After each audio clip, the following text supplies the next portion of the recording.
एक बार भगवान व्यास देव जी ने एक श्लोक लिखा कि बलवान इंद्रिय ग्रामो विद्वानम अपि करसति। इंद्रियां बड़ी बलवान जो बड़े बड़े विद्वानों को भी खींचकर भ्रष्ट कर देती है। तो जैमिनी जी बड़े ऋषि हैं, तो उनका प्रभु ऐसा कैसे हो सकता है? तो उनका इस प्रश्न का उत्तर तो हम कुछ दिन बाद देंगे।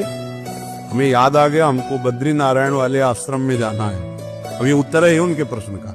उसी शाम को हल्की सी वर्षा होने लगी। भगवान है व्यासदेव जी, संध्या का समय, 16 वर्ष की अवस्था धारण की, श्याम रंग।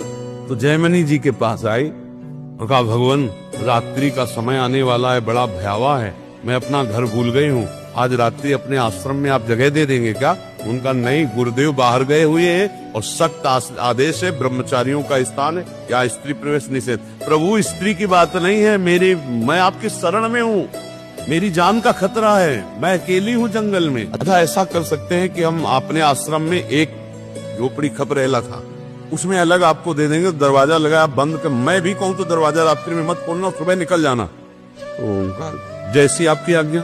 अब जाके जो संध्या वंदन करके ध्यानस्थ हुए, फिर दिमाग में आया कि हमने पूछा नहीं कि तुम रात्रि में अकेले कैसे फंस गई, आखिरकार हो कौन, कहां से आई हो, विविध प्रकार का उसी का चिंतन होने लगा। अब गए, दरवाजा खटखटाया, तो उनका दरवाजा तो नहीं खुलेगा। बोले मैं जैमिनी जी हूँ। बोले नहीं, जैमिनी जी ने मना किया है। तो खपरेला थे, कोई लिंटर तो था खपरा हटाए, बांस हटाए, कूद गए। देखा दो वो सुंदर रूप क्योंकि भगवान ने धारण किया था, श्याम रंग छटा छा रहे थे। अब सब पूछना भूल गए कि तुम कहां से आई हो, क्या कुछ नहीं पूछा, तुम्हारा ब्याह हुआ है? नहीं। तो तुम ब्याह कर सकती हो? हाँ। उनका फिर ब्याह कर लो हमसे।